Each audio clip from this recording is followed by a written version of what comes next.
Notes कैसे बनाए? Notes topic wise बनाए। टॉपिक वाइज जी, मतलब ऐसा मिलाते नहीं हैं? है। मेरा ये है, सोशल मीडिया ये होता है कि लोगों से इंटरेक्ट करने वाली चीज़ है, वो मेरे पास नहीं थी। मैं गुप्त आईडी बनाता था। कर सकते हैं हाँ, उस अभी पर। अभी के लिए कितना छोड़िए। अटेम्प्ट करना चाहिए सवाल पीसीएस में? मेरा तो यही था कि मेरी थोड़ी एक्यूरेसी सही थी, तो मैं 127 130 करता था। मुझे लगता है कि इस बार अच्छा खासा सिलेक्शन हुआ है पीसीएस में। हाँ, बहुत ज़्यादा हुए हैं इस बहुत हुआ बार। है। और इलाहाबाद आज भी पीसीएस के लिए गढ़ है। इसी में लगे हैं तब इसको करें। पीसीएस के लिए आपको घटना चक्र का जो मंथली मैगजीन आता है, आप उसको फॉलो कर सकते हैं, या क्रोनिकल। नमस्कार, आप सभी का बहुत बहुत आपका स्वागत है, अभिनंदन है। इंटरव्यू पीसीएस 2024 का समाप्त होने के बाद रिजल्ट भी अब आ चुका है और हमारे साथ सेलेक्टेड कैंडिडेट यहाँ पे सेकंड प्रायोरिटी पर। भैया, आपका नाम जानना चाहेंगे और आपका अटेम्प्ट और आपका कौन सा मीडियम है? जी भैया, मेरा नाम प्रेम शंकर सिंह है। मेरा यह प्रथम प्रयास था, और जो मेरे को पोस्ट मिला है वो मेरा सेकंड प्रायोरिटी था, असिस्टेंट कमिश्नर कमर्शियल टैक्स, वही मुझे प्राप्त हुआ कौन है। सी रैंक उसमें आई है? जी, उसमें 100वां रैंक है। अच्छा, असिस्टेंट कमिश्नर पे आपका 100 रैंक है और प्रेम शंकर सिंह जी आपका नाम है और आप इलाहाबाद विश्वविद्यालय के पूरा छात्र भी रहे हैं। इलाहाबाद विश्वविद्यालय के संगठक महाविद्यालय एविन क्रिश्चियन कॉलेज के आप 2023 बैच के जी पास आउट, यानी कि मात्र मात्र मात्र 22 वर्ष की उम्र में यूपी पीसीएस के अधिकारी बन चुके हैं। जी नहीं, उम्र तो मेरा 25 साल है सर्टिफिकेट के अनुसार। सर्टिफिकेट के अनुसार कितना है? तो 25 साल है मेरा, 25 साल 8 महीने लगभग हो रहे हैं। लेकिन आप तो 24 में ही प्रीलिम्स निकाल दिए होंगे, तो थोड़ा सा जो है हाँ। मतलब 24 का ही प्रीलिम्स था, तो पहला ही अटेम्प्ट था आपका 24 में। इस जी। बार तो 2 साल का लंबा जी। प्रोसेस हो गया। तो सबसे पहले आपको बहुत ढेर सारी बधाइयाँ। धन्यवाद भैया आपका। तो इस जर्नी में आपने सबसे पहला सवाल कि आपने कोचिंग किया था कि बिना कोचिंग के आपने तैयारी की? नहीं, मैंने कोचिंग जो है मतलब संस्थागत रूप से ज्वाइन किया था दृष्टि को। ए फाउंडेशन बैच में था मैं, A14, लेकिन मैंने वहाँ पे क्लासेस नहीं की थी। तो उसका मूल उद्देश्य यही था कि वहाँ पे चीज़ें लेंदी हो रही थी। मुझे फाउंडेशन बैच उनके लिए है जिनके एनसीईआरटी की समझ बिल्कुल नहीं है, जबकि मेरी जवाहर नवोदय विद्यालय से स्कूलिंग हुई है, तो वहाँ मेरी एसएसटी काफ़ी अच्छी हो गई थी। तो मैंने फिर क्लासेज अटेंड करना बंद कर दिया और उसके बाद सेल्फ स्टडी करने लगा। लेकिन हालांकि बीच में मेरा अगस्त 2022 से डेंगू हो गया था, तो मैं 2-3 महीनों तक डिस्टर्ब हो गया, तो मेरी पढ़ाई बंद हो गई। उसके बाद मैंने जनवरी 2023 से पढ़ाई शुरू की। दृष्टि के मेंटरशिप में मेरा हो गया था, तो वहीं से मेरी जो स्कूलिंग थी, वो तैयारी था यूपीएससी का, मैंने वहाँ से शुरू किया। अच्छा, वहाँ से आपने तैयारी अपनी यूपीएससी की शुरू की। तो मतलब एजुकेशन का बैकग्राउंड क्या रहा आपका? जी, मेरा वो पॉलिटिकल साइंस और इकोनॉमिक्स था लास्ट ईयर में। अच्छा, लास्ट ईयर में पॉलिटिकल साइंस इकोनॉमिक्स था। फिर आपने मास्टर्स किया कि सीधे आप पीसीएस जी पे आ गए? नहीं, सीधे मैं पीसीएस पे आ गया। मतलब कोई भी डिस्ट्रैक्शन नहीं, जी, कोई भी ऑप्शन बी नहीं? जी नहीं। आप यूपीएससी की भी तैयारी करते नहीं, हो? मेरा ऑप्शन ए है। मतलब मेरा प्लान ए ही था, मतलब मूल उद्देश्य मेरा यूपीएससी था।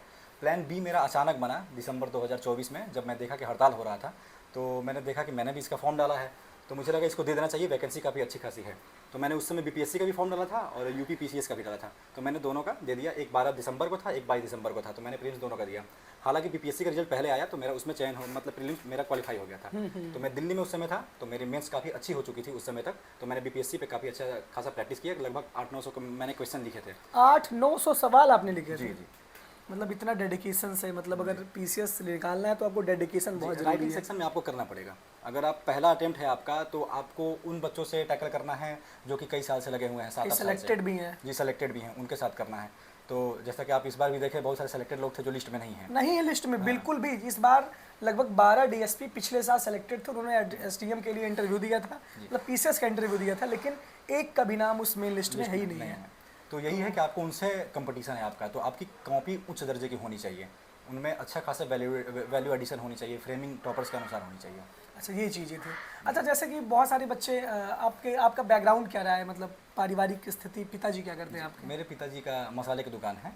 मतलब ये है कि जीवन निर्वाह योग अच्छी खासी कमाई हो जाती है, उसमें कोई दिक्कत नहीं है। मैं इकलौता संतान हूँ अपने पिताजी का, तो सारी चीज़ें मेरे ऊपर ही मतलब निर्भर थी, और लुटाते भी मेरे ऊपर ही हैं, तो मुझे कभी दिक्कत नहीं हुई इन सब चीज़ों की, सब कुछ ठीक तो है। तैयारी की शुरुआत कहाँ से आपने करना स्टार्ट किया? जैसे कि आप बताए कि आपने कोचिंग ज्वाइन की, लेकिन आपने कोचिंग 3-4 महीने बाद छोड़ दी, तो छोड़ने की वजह क्या थी? मतलब छोड़ने की वजह थी कि वो चीज़ें वहाँ पे लेट हो रही थी, बहुत देर हो रहा था, तो मुझे लगा कि वहाँ पे रहूँगा तो 2 घंटे 2.5 घंटे का क्लास भी जा रहा है, और आने जाने का समय भी आने जा जाने रहा का है। समय जा रहा है, और माइंडली आप डिस्टर्ब होते हैं कुछ समय के लिए। जैसे 2.5 घंटे का भले क्लास है, लेकिन उसमें 4 घंटे अप्रॉक्स चले जाते हैं, ठीक है, और चीज़ें वहीं तक घूम के रह जाती हैं।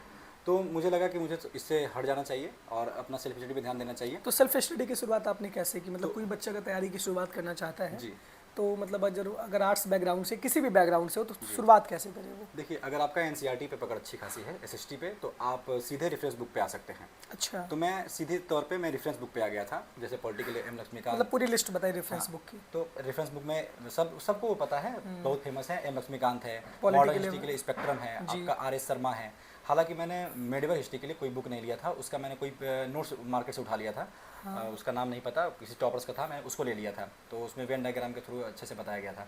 इकोनॉमी के लिए? जी, इकोनॉमी के लिए, इकोनॉमी मेरा बैकग्राउंड रहा है, और इकोनॉमी में मैंने एक लेक्चर देख लिया था, वो शायद तुषांत यादव करके हैं, ठीक है, उनका मैंने लेक्चर देखा था। अच्छा, आपका माध्यम इंग्लिश है? नहीं नहीं, हिंदी है। हिंदी माध्यम हाँ, है। तो वो क्या तो नाम था उनका? तुषांत यादव था, लेकिन वो इंग्लिश माध्यम में पढ़ाते हैं। अच्छा, तो लेकिन समझाते हिंदी में हाँ, भी है? हिंदी में समझाते हैं। तुषांत यादव? हाँ, तुषांत यादव करके हैं। यूट्यूब पे मिल जाएगा वो? हाँ, यूट्यूब पे मिल जाएगा, लगभग 56 या 53 वीडियोस हैं उनके। पूरी इकोनॉमी कवर? नहीं नहीं, जो हाईलाइटेड टॉपिक्स है ना, जैसे पॉवर्टी है आपका, नेशनल इकोनॉमी है, ठीक है, और आपका पब्लिक फाइनेंस है, ये सारी चीज़ें वो अच्छे से कवर किए हैं वहाँ पे। और ये चीज़ें वहाँ से हो गई। और बाकी प्रैक्टिस के लिए मेरा इकोनॉमी बैकग्राउंड था ही, तो मैंने प्रैक्टिस के लिए जो मार्केट से टेस्ट मिलता था उससे मैं रिवीजन करता था अच्छा खासा। और ये हो सकता है कि आपको कंसेप्चुअल क्लियरिटी नहीं है, तो आप क्लास 11 का वो इकोनॉमिक्स पढ़ सकते हैं। माइक्रो या मैक्रो? दोनों, आप चाहें तो दोनों पढ़ सकते हैं। कंसेप्चुअल क्लियरिटी करनी है तो मुख्यतः, लेकिन आपको उसके बाद मैक्रो पे आना चाहिए। अच्छा, उसके बाद फिर साइंस टेक के लिए आपने क्या किया? साइंस टेक, चूँकि मेरा बैकग्राउंड मैथमेटिक्स ही था, तो 12th तक मेरी अच्छी खासी पढ़ाई हुई थी, तो मुझे इसमें दिक्कत नहीं हुआ साइंस एंड टेक में। तो मैंने कहाँ से कवर करते थे? मैं यही करंट अफेयर्स जो होता है विजन आईएएस का, तो उसमें जो उसके साइंस एंड टेक जो अद्वितीय मुद्दे हैं, मैं उनको करता था। और अगर मुझे कोई भी टर्मिनोलॉजी समझ में नहीं आ रही है, तो मैं उसको चैट जीपीटी करता था या क्रोम गूगल करता था, वहाँ से मुझे समझ में आ जाती थी चीज़ें। विजन आईएएस की आपके पास कोई बुकलेट होगी यहाँ पे? यहाँ पे पूरी अभी, आपकी स्टडी टेबल पूरा है ये?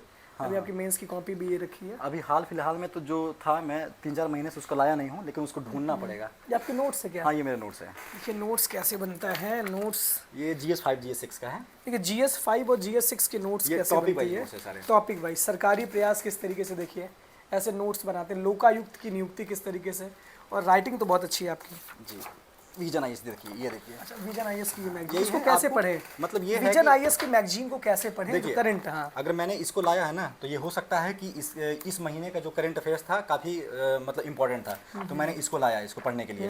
हालांकि मैंने इसको पढ़ा नहीं है, ठीक है, तो मैं इसको लाया। मुझे लगा कि मैं ये करता था कि मैं जो PW पे आता है उनका क्या नाम सुमित है? रेवड़ी सुमित सर रेवड़ी सर का, उनका एडिटोरियल, मैं उसको कवर करता था। तो उससे मेरी जो कॉन्सेप्चुअल क्लैरिटी थी, हाइपोथेटिकल थोड़ा थिंकिंग था, वो मेरा अच्छा हो गया डेवलप था। हुआ। हाँ, तो उसके नोट्स भी आप बनाते थे? जी नहीं, नोट्स नहीं बनाता था बस मैं, आप सुन लेते हाँ, थे? सुबह उठता था, उनका आ जाता है 9-10 बजे तक, कभी कभी रात को आता था, तो मैं उनको डेली सुन लेता था। ये चीज़ें हो गई। और बाकी जैसे कोई भी SSC CGL या CHSL लेवल का कोई भी अगर करंट अफेयर्स है पर डे वाला, हाँ, पर डे वाला मैं उसको देख लेता था। इससे ये हो जाएगा कि आपका जैसे फूल फैक्चुअल, पत्ती उत्कर्ष की चलती है, हाँ, वो हो गया। और एक कल्याणी मैम का है, कल्याणी मैम का। हाँ हाँ, ये इससे बहुत कम लोग फॉलो करते हैं, हालांकि वो CGL वाले ही फॉलो करते हैं। कल्याणी मैम, हाँ, तो उनका Current Kalyani ma'am affairs। Daily current affairs, ये तो वाला। वो करवा देती हैं। ठीक है। वो क्या होता है कि क्वेश्चन करवाएंगी और उसको एक्सप्लेन भी करेंगी, और पिछले मतलब जो दिन का रहेगा उसको भी रिवाइज करवा देंगे। अच्छा जी।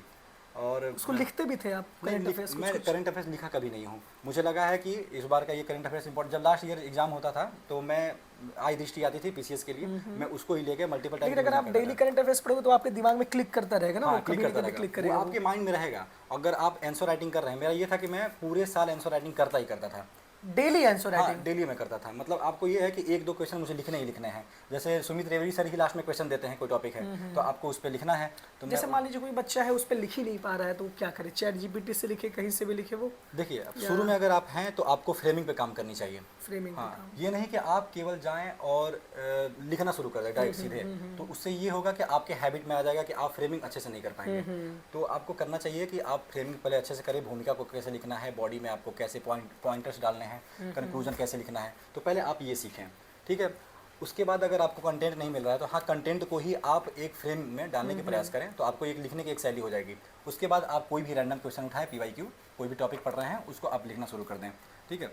और उसको आप विद इन टाइम कंप्लीट करने का पहले एक फेज़ में होगा। पहले फेज़ में होगा कि आपने फ्रेमिंग करनी शुरू कर दी है। दूसरा फेज़ होगा कि आप चीज़ों को अच्छे से पॉइंट आउट कर पा रहे हैं, क्वेश्चन को समझ पा रहे हैं, उसको बाइफरकेट कर पा रहे हैं कि क्या पूछा गया है, उसको मुझे कितने क्लासीफाई करके उसको मुझे लिखना है, ये चीज़ें आप कर पा रहे हैं।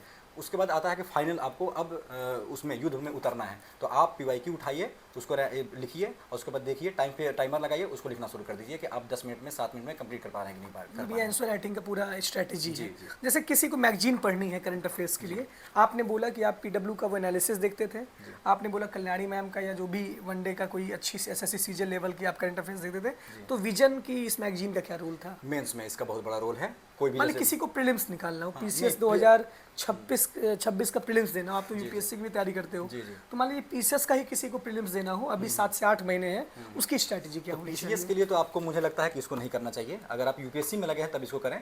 PCS के लिए आपको घटना चक्र का जो मंथली मैगजीन आता है आप उसको फॉलो कर सकते हैं, या क्रॉनिकल आता है उसको करें। घटना चक्र का मंथली मंथली मैगजीन उसको फॉलो या कर सकते क्रॉनिकल, हैं। जी, क्रॉनिकल वो फॉलो करें। जी, जी। डेली पढ़ने की आवश्यकता कुछ नहीं, मुझे नहीं लगता कि डेली है। अगर आपको जैसे मेरा है कि मेरा थोड़ा सा एडिक्शन है करंट अफेयर से, मैं उसको मैं क्या करता मुझे देखना ही देखना होता था। मतलब हॉबी, मतलब हाँ। शौक है हाँ, पढ़ना। शौक है मेरा उसको देखने का, उस पर अपने विचार रखने का। मेरा है कि अगर आज कोई भी मुद्दा मैंने देखा तो उस पर अपने विचार रखूंगा ताकि मैं मेंस में उसको अच्छे से लिख पाऊँ। अच्छा, ये भी बात है। जी। तो करंट अफेयर्स का पोर्शन हमने न्यूज़पेपर पढ़ते थे कि नहीं पढ़ते नहीं, थे? न्यूज़पेपर मैंने कभी नहीं पढ़ा। न्यूज़पेपर इन्होंने कभी नहीं पढ़ा। ये चीज़ें देखिए, ये सब बहुत ध्यान देने वाली बात है कि जो एस्पिरेंट सारी चीज़ें करते हैं, कौन से ऐसे एस्पिरेंट है जो चीज़ वो करते ही नहीं है। तो न्यूज़पेपर भैया ने नहीं पढ़ा है। तो अगला सवाल है आपसे कि एक बार बुक लिस्ट आप बता रहे थे, पॉलिटी लक्ष्मीकांत, इकोनॉमी की आपने मैंने वही तुषांत क्या सर का नाम? वीडियो देखा। क्या नाम फिर से बताइए? तुषांत यादव सर। सुशांत यादव सर का इकोनॉमी का वीडियो और प्रैक्टिस सेट, हाँ, प्रैक्टिस सेट। और स्पेक्ट्रम और RS शर्मा उसके लिए, बाकी मिडिवल की आपने नहीं पढ़ी। नहीं, उसके मैंने और उसके बाद फिर आप साइंस टेक तो आपका कवर ही था। जी। और उसके बाद आता है आपका ज्योग्राफी। ज्योग्राफी में क्लास 11th का आपका ज्योग्राफी दोनों पढ़ना है, इंडियन ज्योग्राफी और आपका वर्ल्ड ज्योग्राफी अच्छे से पढ़ना है। पर्याप्त है, मोर देन जी, जी, सफिशिएंट है एकदम, वो। बिल्कुल 12th की पर्याप्त। ज्योग्राफी, हाँ, नहीं 12th की नहीं, उसमें आप मानव भूगोल पढ़ना है, मेंस के लिए पढ़ सकते हैं। मुझे जहाँ तक लगता है मानव भूगोल अगर प्रीलिम्स में क्या पूछा जाता है? PCS के प्रीलिम्स में ज्योग्राफी का सेक्शन कहाँ से जैसे आता है? क्लास 12th में आपको एग्रीकल्चर वाला हो गया, इंडस्ट्री हो गया, आपके इंफ्रास्ट्रक्चर ग्रोथ हो गया, रोडवेज होंगे, तो ये सब चीज़ें आपको फैक्चुअली तैयार करना है। आपको कोई भी NCERT का अगर बुक मिल जाता है समरी, तो मतलब ज्योग्राफी के लिए सिर्फ NCERT पर कवर करो आप। हाँ, वो कर सकते हैं। इन्वायरमेंट के लिए क्या करें? इन्वायरमेंट के लिए जैसे कि जो क्लास 12th का बायोलॉजी है उसका लास्ट जो 14, 15, 16, 17 ये 4 चैप्टर 14, 15, 16, 17 लास्ट, मतलब 12th का मैं बायो चैप्टर एग्जैक्ट नहीं बता रहा हूँ, लास्ट के 4 चैप्टर हैं, इतना पता है, जिसमें आपको अच्छी खासी बायोडाइवर्सिटी, इकोसिस्टम वगैरह कवर हो जाएगा उसमें। और कहाँ से कुछ कवर स्टैटिक कवर हो जाएगा इससे। हाँ। बाकी आपको करंट के लिए आपको करंट के जो भी मतलब चीज़ें चल रही हैं, उससे हैं वो जुड़ना आप कर लीजिए। पड़ेगा। और या तो हो सकता है कि आप मंथली या वीकली आप ये करें कि जो environment ecology current affairs weekly कोई सर्च कर लीजिए या मंथली कर लीजिए, उसको एक बार देख जाइए। अच्छा, ठीक वो है? आ जाता है। हाँ, उसको ऐसे देख जाइए। क्या बचता है अब हम लोग? एथिक्स कहाँ से कवर किया आपने? एथिक्स का मेरा ये था कि मैंने विकास सर का क्लास कर लिया था। अच्छा जी। तो समझ आ ही गया होगा। हाँ, उससे कॉन्सेप्चुअल क्लियरिटी हो गई अच्छी खासी। और ये है कि आप इन चीज़ों को थोड़ा बिहेवियरल चीज़ों में अपनाएं, एथिक्स को। चीज़ें आपके मतलब कि आप उसको जिएं, क्योंकि इथिक्स ऐसा पेपर है जो आप रट के मुझे नहीं लगता कि निकाल सकते हैं। हो सकता है कि आप इतना अच्छा रटे हों कि आप पेपर में भी अच्छा खासा रिप्रेजेंट कर सकें, लेकिन मेरा ये है मानना है कि अगर आप मौलिक चीज़ें वहाँ पर रिप्रेजेंट करना चाहते हैं तो आपको थोड़ा सा इथिकल बनना पड़ेगा। तो अपने निजी जीवन में भी थोड़ा इथिकल बने।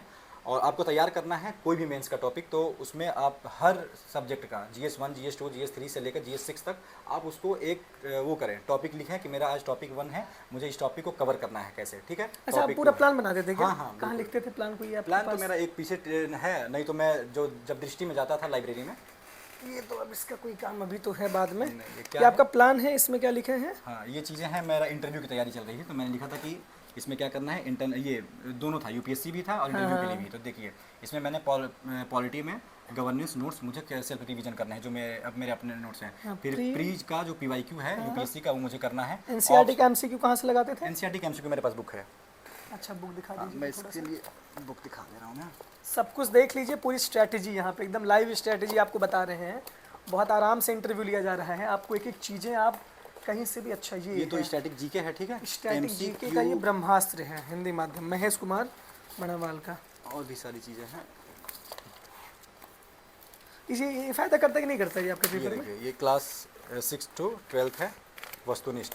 ठीक है? अच्छा, हालांकि मैंने इसको फॉलो नहीं किया है, लेकिन इसमें सब आ जाएगा क्या? हाँ, सारे इसमें- सब्जेक्ट हैं क्या इसमें? हाँ, आ जाएगा। लेकिन आप ये करिए कि मतलब कि आपको कहीं यूट्यूब पे मिल जा रहा है ये चीज़ें रिवीजन करने को, NCERT MCQ वगैरह, तो आप वहाँ से कर सकते हैं। और सारी बुक में ना प्रीलिम्स वाला थोड़ा सा बहुत इसमें तो बहुत सारे मटेरियल आ जाएंगे, सारी चीज़ें आ जाएंगी इसमें सारी ना। चीज़ें आ जाएंगी। हाँ, एक मिनट में, और भी सारी बुक्स थी वो मुझे दिख नहीं रही। देखिए ये जो है NCERT यहाँ से इन्होंने कवर किया है, और एनसीईआरटी में 11th-12th की क्लास की कुछ स्पेसिफिक एनसीईआरटी पढ़ी, बाकी सीधे स्टैंडर्ड नहीं मिल रहा तो कोई दिक्कत नहीं है। मेन बात है प्रीलिम्स का ना सारा नोट्स मेरा इधर उधर हो गया है, ठीक है। अच्छा कोई बात नहीं। अच्छा बिहार की भी आप तैयारी करते थे? हाँ नहीं, बिहार का मेरा इंटरव्यू हो गया था ना, तो उसमें भी मैंने तैयारी की थी अच्छी खासी। अच्छा तो सवाल हम यहाँ से पूछते हैं आपसे जी। कि अभी पेपर 5 और 6 के लिए क्या स्ट्रैटेजी बच्चे अपनाएं? पेपर 5 पेपर 6 के लिए ये कर सकते हैं कि वो मेक आईएएस का नोट्स आता है, मेक आईएएस मेक का। आईएएस का, तो मैंने उसको किया था। उसमें क्वेश्चन आंसर मॉडल में आपको आपके पास वो बुकलेट होता है पेपर 5 का पेपर 6 का, आप उसको कर सकते हैं।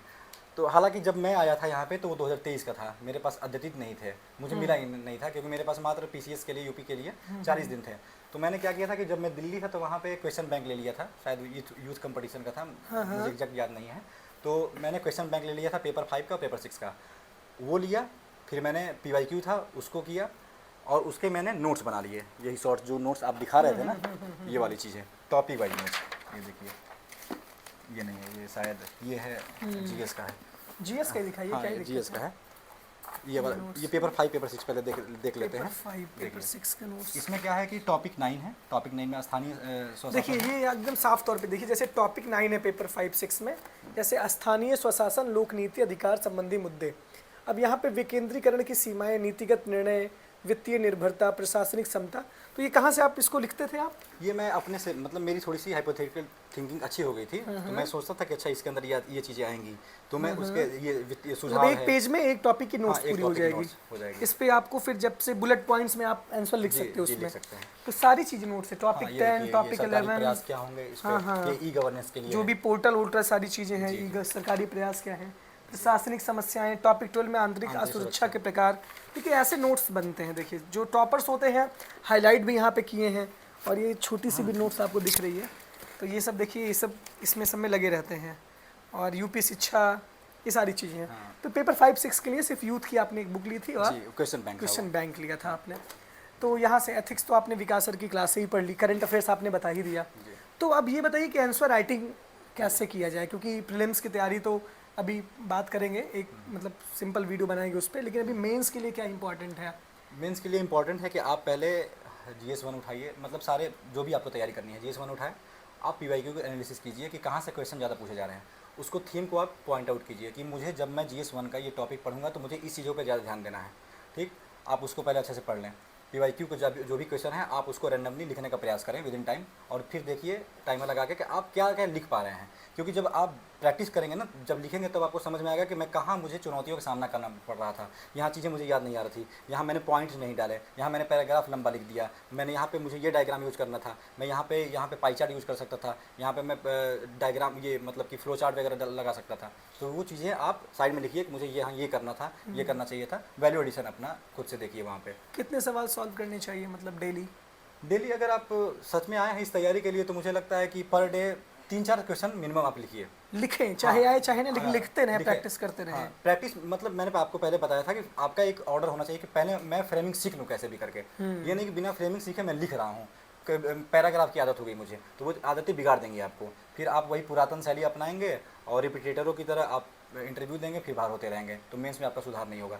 तो चाहिए कि आप इनोवेटिव आंसर लिखें, वर्तमान के जो भी आपके युवा आ रहे हैं लड़ने आपसे, आप उनके अनुसार आपके अंदर वो थोड़ा सा क्षमता होनी चाहिए, स्मार्टनेस होनी हाँ, चाहिए, होनी स्मार्ट स्टडी आपके पास होनी जी, चाहिए, जी।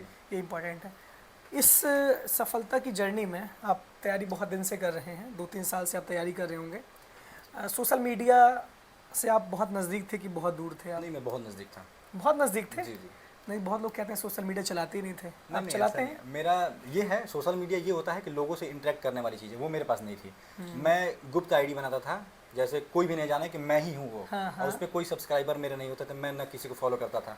मेरे को मोटिवेट करने वाले कुछ व्यक्ति मिल जाते थे इन्फ्लुएंसर, तो उनको मैं फॉलो कर देता था। बाकी मैं रील वगैरह देखता था, तो रील भी इस प्रकार की प्रकृति के होते थे जो मुझे मोटिवेट करें, ना कि अब मेरे को मुख्य राह से भगाएं। आजकल तो बहुत सारे सोशल मीडिया पे इतने सारे बम्बार्डमेंट ऑफ मटेरियल्स आ गए हैं कि अगर एक आप कोई चीज़ गलत चीज़ चलाइए तो गलत ही चीज़ चलती रहती वो है आपके उसमें, एल्गोरिथम को समझ लेता है, आपके इंटरेस्ट को, आप जैसे उस वीडियो पे रुकें वैसा ही देने लगेगा। वैसा देने जी। लगेगा। तो आप आईडी वाईडी बनाते थे? हाँ, मेरा अपना आईडी वो घूमने होता उमने जाते थे नहीं प्रयागराज में? आप तो इसी नहीं। में पढ़े हैं। नहीं, मैं घूमा तो नहीं हूँ। कितना घंटा डेली पढ़ते थे, सच बताइएगा? नहीं, देखिए मेरा ये था ना कि वो सब्जेक्ट मतलब टाइम के अनुसार चलता था। जैसे प्रीलिम्स है, प्रीलिम्स 1-1.5 महीना है, तो मैं लग जाऊँगा 11-12 घंटे। इस टाइम से होता था। मेरा मेंस है तो मेंस में मैं 5 घंटे 6 घंटे 5 घंटे सोऊंगा, 4 घंटे 5 घंटे सोऊंगा मेंस हाँ मेंस के समय, क्योंकि उस समय तो फिर 4-5 घंटे सोने का मतलब 16-17 हो जाता था क्या? हाँ नहीं 16-17 पढ़ाई नहीं होती थी, आपको अन्य चीज़ें भी करनी है जिसमें कम से कम 3-4 घंटे जाते हैं। क्या करते थे आप अन्य चीज़ें? अन्य चीज़ें अगर आप हॉबी क्या है आपकी? हॉबी तो मेरी कबड्डी खेलना है, लेकिन अब वो नहीं खेल पाता हूँ मैं। तो देखिए 3-4 घंटे आपका जनरली उठने में, तैयार होने में, ब्रश करने में, फ्रेश होने में, इन सब चीज़ों में, खाना खाने में, आप कहीं पैदल चल के भी जा रहे हैं तो 3-4 घंटे उसमें चला जाएगा। तो आप मुख्यतः 12 से 13 घंटे पढ़ सकते हैं मेंस के समय लास्ट टाइम, वो आपको करना ही पड़ेगा। नहीं तो फिर वही समझ जाइए कि थोड़ी सी लापरवाही करेंगे। लापरवाही करने को तो मेरा भी मन करता था उस समय। मेरे मतलब कि कुछ लोग ऐसे भी होते थे जो आईपीएल अभी चलने लगा है, आईपीएल नहीं कभी नहीं, मैं इंटरेस्टेड नहीं रहा हूँ। जब जब पेपर आता है तब आईपीएल आता है, बताइए। हाँ, क्रिकेट ऐसी चीज़ है। ये तो दिक्कतें हैं, लेकिन आपको प्रायोरिटाइज करना पड़ेगा। मेरी प्राथमिकता क्या है, मैं यहाँ तैयारी करने आया हूँ तो क्या आईपीएल मेरा देखना प्राथमिकता है या मेरी तैयारी करनी प्राथमिकता है। डिस्ट्रैक्शन कोई लाइफ में, जैसे कि बहुत सारे बच्चे आने के बाद दूसरी चीज़ों में, क्योंकि उनका परम उद्देश्य वही रहता है कि सब कुछ बहुत छोटी सी उम्र में पा लेना। तो आप बताइए आपकी लाइफ में मतलब डिस्ट्रैक्ट कभी हुए हैं अपने पाथ से?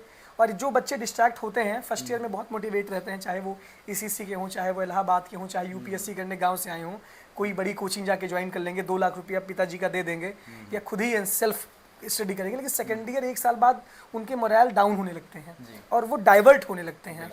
तो ये मतलब इस चीज़ के लिए आप कुछ बताइए कि मतलब कितना आवश्यक है अपने आप को सेल्फ कंट्रोल करना?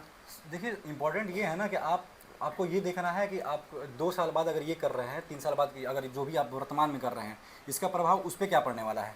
अगर आप देख रहे हैं कि आप जो कर रहे हैं कि वो उससे बिल्कुल संबंधित नहीं है, फिर भी आप उसमें लगे हुए हैं पूरी तरह 100% उसी को दे रहे हैं, तो फिर समझिए कि आप उस राह पे हैं ही नहीं। आपको वहाँ पे निर्णय लेना पड़ेगा कि मैं किस ओर जाऊँ, तो आपको वहाँ पे बैलेंस करना पड़ेगा। ह्यूमन मिस्टेक लाइफ में हो ही जाते हैं, बहुत सारी चीज़ें हैं, उनसे आपको थोड़ा सा बैलेंस करना पड़ेगा, वहाँ से हटना पड़ेगा। आपकी लाइफ में कोई मिस्टेक ऐसी नहीं, मेरी लाइफ में मिस्टेक दिल विल कभी नहीं टूटे? नहीं, मेरा कुछ नहीं कभी चांस ही नहीं दिया होगा आपने वैसे। खैर ठीक है, मतलब ये चीज़ें होनी चाहिए कि मतलब अपने गोल के प्रति बहुत आप एकदम टारगेटेड रहें। मतलब आप जो कर रहे हैं बस ये देखिए कि मेरा उस लक्ष्य के लिए वो कार्य करेगा कि नहीं करेगा। अगर आप नहीं कर रहे हैं फिर भी उसमें लग रहे हैं, यानी कि आप उस ट्रैक पर रहना नहीं चाहते हैं। बहुत लोग कहते हैं इलाहाबाद में सिलेक्शन नहीं होता। नहीं, सिलेक्शन ऐसी नहीं बात है, मुझे लगता है कि इस बार अच्छा खासा सिलेक्शन हुआ है पीसीएस में। हाँ, बहुत ज़्यादा हुआ है इस बार। और इलाहाबाद आज भी पीसीएस के लिए गढ़ है। पीसीएस की गढ़ इलाहाबाद ही है। बिल्कुल, ये इंपॉर्टेंट चीज़ें हैं। कुछ और बताना चाहेंगे जो चीज़ें एस्पिरेंट को नहीं करनी चाहिए या करना चाहिए? नहीं करनी चाहिए, मैं यही बोलूँगा कि थोड़ा सा एक्स्ट्रा करिकुलम जो आप करते हैं थोड़ा उसको बैलेंस कर लीजिए 2-3 साल और पूरी तरह उस पर डेडिकेट हो जाइए। और एक मोटिवेशन अपने लाइफ में रखिए कि वो मोटिवेशन ये होना चाहिए कि वो निरंतर आपके साथ रहे। आपको अधिकारी किसके लिए बनना था? मेरे को अधिकारी मुख्यतः सबसे पहले तो मैं लोग बोलते हैं कि सोशल सर्विसेज करना है, वो चीज़ें हैं, लेकिन सपना किसका था ये? सपना तो मेरे पूरे घर का था, मेरे माता पिता, मेरी बहन का, मेरा था। जब मैं जवाहर नवोदय विद्यालय में गया था उसी समय मेरा ये सपना था आने का इसमें, तो ये था। और पहला फ़ोन किसने किया? पहला फ़ोन आपने किसको किया? रिजल्ट आने के बाद मैंने बहन को ही फ़ोन किया, क्योंकि उस समय माता पिता मेरे सो चुके थे, तो मैंने बहन को उठ फ़ोन गया किया। फिर रात में सब? हाँ, मेरी बहन तो जगी थी, अभी तक वो नहीं सोई है। वो अभी आप तक कितने बिल्कुल। घंटे से नहीं सोए हैं आप? मेरा ये शायद हो जाएगा 48 घंटे। 48 घंटे से नींद ही नहीं आ रही है? नींद ही नहीं आ रही होगी? नहीं, नींद नहीं, बात ये हुआ ना कि अचानक लोगों से मिलना शुरू हो गया। मेरे कांटेक्ट में 20-25 लोग थे, लेकिन कल से आज तक लगभग नहीं तो 200-300 कॉल आए हैं जिसको मैं जानता भी नहीं हूँ। उनके साथ संवेदनशीलता थोड़ी अपनानी पड़ती है इस वाले स्टेज में, नहीं तो लोग थोड़ा गलत समझेंगे। हाँ, कि अब सिलेक्शन हो गया तो ईगो आ गया। जी बिल्कुल। तो ये चीज़ें हैं। तो और कुछ बताइए भैया, जैसे कि कुछ और चीज़ें जो नहीं करने की मैं बात कर रहा था, तो आप वो चीज़ें देखिए कि आप जो चीज़ें कर रहे हैं आपके लक्ष्य पे क्या प्रभाव डालेंगी। ठीक है, तो आपको जो करना है वो केवल 2 साल यहाँ पढ़ने आए हैं, तो मुझे लगता है कि आपका पूरा का पूरा टाइमिंग पढ़ाई पे जाना चाहिए। अगर आप एक्स्ट्रा करिकुलम कर रहे हैं, घूमना ही था आपको, इससे बढ़िया आप घर पे रहते हैं। ठीक है, आपको घर पे रहना चाहिए था। तो अगर आप यहाँ पे आए हैं, यानी आपकी ड्यूटी क्या है, अगर किसी का जॉब लग जाता है 12 घंटे ड्यूटी करता है ना, समझिए आप यहाँ जॉब करने आए हैं, 12 घंटे पूरे अच्छे से पढ़िए, उसके बाद 2-3 साल बाद हो सकता है कि सफल हो जाएं, फिर उसके बाद एक्स्ट्रा चीज़ें जो करनी है अपने लाइफ में बहुत अच्छे से कर सकते हैं, कोई रोकने वाला भी नहीं होगा, आपके घर वाले भी आपको उसके लिए फ्रीडम दे सकते हैं। नोट्स कैसे बनाए? नोट्स टॉपिक वाइज बनाए। टॉपिक वाइज मतलब एक टॉपिक एक कॉपी में लिखिए, हाँ। उससे रिलेटेड सवाल किस, जैसे मान लीजिए कोई टॉपिक है मूल अधिकार है, जैसे मान लीजिए। नहीं, इस टाइप से नहीं, ये टाइप तो बहुत लेंदी हो जाएगा। जो आपको मेंस का सिलेबस दिया गया है ना, आप उसके अनुसार टॉपिक बनाएं। जैसे कि आप GS1 में ही वो पॉइंट नंबर 5 है, उसमें वर्ल्ड हिस्ट्री है, तो वर्ल्ड हिस्ट्री में आप देखिए कि PYQ में क्या क्या क्वेश्चन पूछे गए हैं, उनको पॉइंट आउट करिए। उनको पहले शॉर्ट, जैसे PYQ में है, रिपीटेड बहुत सारी चीज़ें उसमें रिपीट होती हैं, तो उसके आप शॉर्ट नोट्स बनाइए। शॉर्ट नोट्स मतलब होने चाहिए कि आप एक पेज लिख रहे हैं तो एक के आधे पेज में उसका शॉर्ट नोट्स बन जाना चाहिए, ठीक है, पॉइंट फॉर्म में, जिससे जिससे आप उसको अच्छा खासा रिवाइज कर सकें। वैल्यू एडिशन उस पर अच्छा खासा करें, कौन सा मैं डायग्राम बनाऊंगा, फ्लो चार्ट कौन से रहेंगे मेरे, डाटा को डालूंगा तो उसको कैसे रिप्रेजेंट करूंगा, ये चीज़ें आपके पास होनी चाहिए। टॉपिक वाइज आपको करना है, वर्ल्ड हिस्ट्री उठाए, पीवाईक्यू उठा लिए, पीवाईक्यू खत्म किए, उसके बाद प्रैक्टिस करिए अपने से उसको लिखने का, उस पर जितने भी उसके डायमेंशन हो सकते हैं वो कवर हो जाएगा। पीसीएस के लिए तो मैं देख रहा हूँ अगर 5 साल के लिए पीवाईक्यू कर ले रहे हैं ना, तो आप मान लीजिए कि एक टॉपिक उठा लिए GS 5 का, वो GS 1 का टॉपिक नंबर 5 उठा लिए, ठीक है, उसके अगर 5 साल कर रहे हैं तो उस एक क्वेश्चन, कई सारे क्वेश्चन आए हैं एक ही टॉपिक पे, उसके कई सारे डायमेंशन आप कवर कर लेते हैं। मल्टी डायमेंशन जब कवर करेंगे तो सारे टॉपिक कहीं से भी आएंगे, किसी को ऐड ऑन कर हो सकते जाता है, हैं। हो जाता है। आलोचनात्मक विवरण देना पड़ता है, मतलब कभी कंपैरेटिव स्टडी करनी पड़ती है क्या? हाँ, वो तो करना पड़ेगा, हर टॉपिक पे आपके डिमेरिट्स होंगे ही होंगे। कई बोला जाता है कि महिलाओं के लिए चीज़ें क्या क्या सरकारी प्रयास किए जा रहे हैं, तो आप ये करेंगे महिलाओं के लिए पहले प्रयास क्या अभी चुनौतियां हैं, उसके लिए क्या प्रयास किए जा रहे हैं, प्रयास करने के बावजूद जानते हैं कि चीज़ें पर्याप्त नहीं होती हैं, तो उसके बाद हम उसको लिखते हैं क्या अभी वर्तमान में हम किया जाना चाहिए और भी, तो उसके लिए आप सुझाव देते हैं। तो ये वाला आपके पास होना चाहिए। कोई भी टॉपिक पढ़ना है तो पहले वो टॉपिक क्या है, ठीक है, वो टॉपिक के अगर क्या है तो उसके बारे में देखना है कि उसके क्या पॉजिटिव है क्या नेगेटिव्स हैं। अगर जो नेगेटिव्स हैं उसको सुधार के लिए सरकार के द्वारा क्या किए जा रहे हैं, अगर वो सरकार के द्वारा किए जा रहे हैं तो क्या वो पर्याप्त हैं, अगर नहीं पर्याप्त है तो उसके लिए आपको क्या सुझाव देंगे, वे फॉरवर्ड में आपको बताना होगा। फिर कंक्लूजन आपका थोड़ा भविष्योन्मुख होना चाहिए, बस ये इम्पोर्टेंट जरूरी है। एक आखिरी सवाल आपसे, पीसीएस 2026 का प्रीलिम्स जो है दिसंबर में प्रस्तावित है, जी। और उसके लिए स्ट्रैटेजी क्या होनी चाहिए? जो भी एस्पिरेंट अभी मार्च बीत चुका है, अप्रैल स्टार्ट होने वाला है, जी। और लगभग आपके पास अब है 8 महीने बचे हैं हाँ, आपके पास। वही 250 दिन है। हाँ, 250 दिन आपके हैं, जी। तो वो 250 दिन की क्या स्ट्रैटेजी होनी चाहिए बच्चों की? मेरा मानना है कि अभी आपको पूरी तरह मेंस पे फोकस होना चाहिए। लास्ट के मान अगर लीजिए कोई अभी जीरो से स्टार्ट कर रहा है तो वो जीरो से स्टार्ट कर रहा है तो आपको 60-40 का टाइम बना लेना चाहिए। आप 60% दीजिए प्रीलिम्स पे, क्योंकि प्रीलिम्स ऐसा नहीं है कि आपका मेंस में हेल्प नहीं करता है। प्रीलिम्स में अगर कोई भी योजनाएं पढ़ रहे हैं तो आप वैल्यू एडिशन के लिए GS 3 में, GS 2 में, गवर्नेंस में आप उसका यूज़ कर सकते हैं, एथिक्स में भी यूज़ कर सकते हैं, तो आप उसके अनुसार बनाइए। आप करेंट अफेयर्स भी पढ़ रहे हैं तो करेंट अफेयर्स में भी कई सारी योजनाएं हैं, स्कीम्स हैं, साइंस एंड टेक की इनोवेशन है, उसको आप देख लीजिए कि मैं इसको मेंस में यूज़ कर सकता हूँ। मेरा क्या था ना, जब मैं मैगजीन पढ़ता था वहाँ पे लिखता था M, यानी मैं इसको मेंस में यूज़ करूँगा। जी हाँ, P, तो मैं मुख्यतः जो करंट अफेयर्स होता था वो मुख्यतः प्रीलिम्स के लिए होता था, मैं P नहीं लिखता था। मुझे लगता था कि मुझे इसको M लिखना चाहिए, मेंस का है। जैसे कि मान लीजिए कि सस्टेनेबल डेवलपमेंट गोल्स हैं, सस्टेनेबल डेवलपमेंट अब मतलब कि सतत विकास जो इंडेक्स है वो नीति आयोग जारी की है, तो उसको मैं लिखूंगा मेंस, इसका मैं मेंस में यूज़ कर सकता हूँ। ऐसे मैं करता था कि ऐसे ये मेंस के लिए इंपॉर्टेंट है, M लिख दो ऐसे। तो ये होता था कि मैं उसी को, मैं प्रीलिम्स के लिए जो पढ़ा था मेंस के टाइम उसी को उठाऊंगा। मेरे पास नोट्स नहीं है, वो आई दृष्टि के, मैं उसमें लिखा हूँ प्रॉपर ऐसे ही, ये मेंस का है, तो उसी को मैं उठाता था फिर, और मेंस के लिए उसको मैं अप्लाई करता था कि इसको मैं मेंस में यूज़ करूँगा। तो आप प्रीलिम्स के लिए भी पढ़ रहे थे, उसके साथ मेंस भी पढ़ रहे थे, ये हो गया। जो भी फैक्चुअल चीज़ पढ़े उसका मेंस में यूज़ किए। तो आप ये करिए कि 60% आप प्रीलिम्स में दीजिए, सारी स्टैटिक को अच्छे से कवर कीजिए, उसके PYQ लगाइए, प्रैक्टिस सेट करिए मार्केट से। उसके बाद 40% आप मेंस घटना चक्र जरूरी है, मतलब सॉल्व कर ले। मैंने कभी नहीं किया, कभी नहीं किया आपको अगर आपको कॉन्सेप्चुअल क्लियरिटी अपने सब्जेक्ट की है तो मुझे नहीं लगता कि आपको उतने घटना चक्र को रटना पड़ता है कि नहीं पीसीएस में? हाँ, रटना तो पड़ता है, फैक्चुअल आपको रटना पड़ेगा, आपको थोड़ा सा नोट्स बनाना पड़ेगा। यूपीएससी से थोड़ा ये अलग है, कॉन्सेप्चुअल इसमें चीज़ें बहुत कम पूछती हैं। हालांकि आपको 2024 वाला जो एग्ज़ाम था उसमें थोड़ा कॉन्सेप्ट थे। अच्छा, जो एक सवाल आते हैं कि 5 ऑप्शन रहते हैं, जी, मतलब RA का सही व्याख्या हाँ, है, ये इसमें बहुत दिक्कत होती है। ये सब बहुत सब्जेक्टिव चीज़ें हैं, ये चैलेंजिंग सबके लिए है, हमारे लिए भी, आपके लिए जो सेलेक्ट हो चुके हैं उनके लिए भी है। तो वहाँ पे चीज़ें थोड़ी हाइपोथेटिकल हो जाती हैं, आपकी अपनी थिंकिंग पावर हो जाती है कि अच्छा हाँ इसको एक्सप्लेन करेगा कि नहीं करेगा, आपको थोड़ा सा यहाँ सोचना पड़ेगा। तो यही होता है कि आप इस पर देखिए कि वो फ्रूटफुल है कि नहीं है। अगर ज़्यादा क्वेश्चन दे दिया है तो आपको तो करना ही पड़ेगा, लेकिन अगर फुल पेपर में 8 से 10 क्वेश्चन ही हैं तो उसको अभी आप छोड़िए, स्किप कर सकते हैं। अभी के लिए छोड़िए। कितना अटेम्प्ट करना चाहिए सवाल पीसीएस में? मेरा तो यही था कि मेरी थोड़ी एक्यूरेसी सही थी, तो मैं 127-130 करता था, उसमें मेरे 107-8 सही हो जाते थे, 21-22 गलत होते थे वहाँ पे। लेकिन इसका नेचर होगा कि आप पेपर में जब बैठ रहे हैं तो उस समय डिसाइड करिए। अगर आपका देख रहे हैं कि बहुत आसान पेपर दिया है, PYQ एनालिसिस के आधार पर दिया है, आपको अटेंड करना चाहिए 140-42, क्योंकि ये जान जाइए कि आप जो धुरंधर हैं वो घटना चक्र रटे हुए हैं उसको करेंगे ही करेंगे, ठीक है। तो 140-42 करिए। लेकिन जब देखिए पेपर टफ है, कॉन्सेप्चुअल आ गया है, तो आप पहले देखिए कि मुझे कौन से पेपर आ रहे हैं। 1 घंटे में एक बार राउंड मारिए उसको, आपको 50-60 क्वेश्चन है उसको अच्छे से टिक करिए, उसको गोला भर दीजिए। उसके बाद 50-50 पे आइए, तो वहाँ पर देखेंगे कि आप 30-35 क्वेश्चन कर लेंगे, यानी अराउंड आप पहुँच गए हैं 90-91 तक। अब देखेंगे इस पे तो मेरिट में आप आएंगे 70-30 अब आएंगे। अब आपको करना है कि अब आप देखिए कि कौन, हाँ गेस करना है, वो करना पड़ेगा, सब करते हैं। अगर पेपर टफ आ गया है भले कट ऑफ कम जाए, जैसे 2024 में अराउंड 75 से 80 गया है, तो वैसा ही तो कहाँ 92 कहाँ 95 ज़्यादा था, और इस बार कितना, उस बार कितना गया था 72 75, तो यही करना है आपको। उस समय पेपर टफ हुआ तो ये स्ट्रेटजी आपको एग्जाम के दौरान ही अपनानी होगी। मतलब एग्जाम टाइम में जी जी। टाइम मैनेजमेंट का भी बहुत ध्यान, पेपर लेंदी भी बहुत आते हैं। हाँ, पेपर लेंदी आएगा तो सबके लिए होगा, बशर्ते आपको ये देखना पड़ेगा पेपर लेंदी है, तो ये नहीं कि आप अगर क्वेश्चन मेरे को ये दिक्कत कर रहा था आप वहीं पर रुक गए, जहाँ पे आपको 1.5 मिनट देना था, 1 मिनट देना था, आप उस क्वेश्चन पे 3 मिनट देके चले गए, वहाँ पे आपने कर भी नहीं पाया, जो अब अगले क्वेश्चन पे करना था आपको वो भी नहीं कर पाए। इससे अच्छा होगा कि आप जाइए, जो भी क्वेश्चन आपको पहले समझ में आ रहे हैं उसको जल्दी जल्दी टिक करिए, जो फंसाने वाला है उसको भी छोड़िए। ये बात है। जी। सीसैट पे आखिरी सवाल, सीसैट की तैयारी कैसे करें? ये पीसीएस या यूपीएससी के, पीसीएस बताइए। पीसीएस में तो सीसेट बहुत में मुझे normal नहीं आता है मुझे CSAT, दिक्कत नहीं हाँ। थी, क्योंकि मेरा मतलब मैथमेटिक्स हिंदी अच्छा खासा है। मैक्सिमम आ जाती है, इंग्लिश बहुत नॉर्मल आ जाती है। मेरा तो मैथमेटिक्स और रीजनिंग के ही बेस पे होता था, बाकी हिंदी आरओ के लिए मैंने अच्छा खासा पढ़ लिया था, तो हिंदी उससे भी हो गया था। इंग्लिश थोड़ा बहुत कर लेते हैं हम लोग, अगर आएगा 20 हो तो उसमें 5-10 ही कर पाते हैं हम लोग, थोड़ा इंग्लिश हम लोग का वीक है, तो इससे हो चलिए। जाती थी। तो बहुत शानदार स्ट्रैटेजी अभी भाई साहब ने बताई। सारी चीज़ें, हर एक डायमेंशन को हमने इस इंटरव्यू में कवर किया। और जो भी बच्चे तैयारी की शुरुआत करना चाहते हैं, कैसे भी, कहीं से भी, कुछ भी हो, अगर आप इस पूरे इंटरव्यू को देख लेंगे तो कहीं से भी कोई टॉपिक आपको छूटेगा नहीं। और एक तरीके से इनकी नोट्स जो है उसकी भी फ़ोटो का PDF हम आपको दे देंगे। टेलीग्राम का चैनल का लिंक नीचे पिंड है, आप उसको ज्वाइन कर लीजिए, चैनल को फॉलो करिए।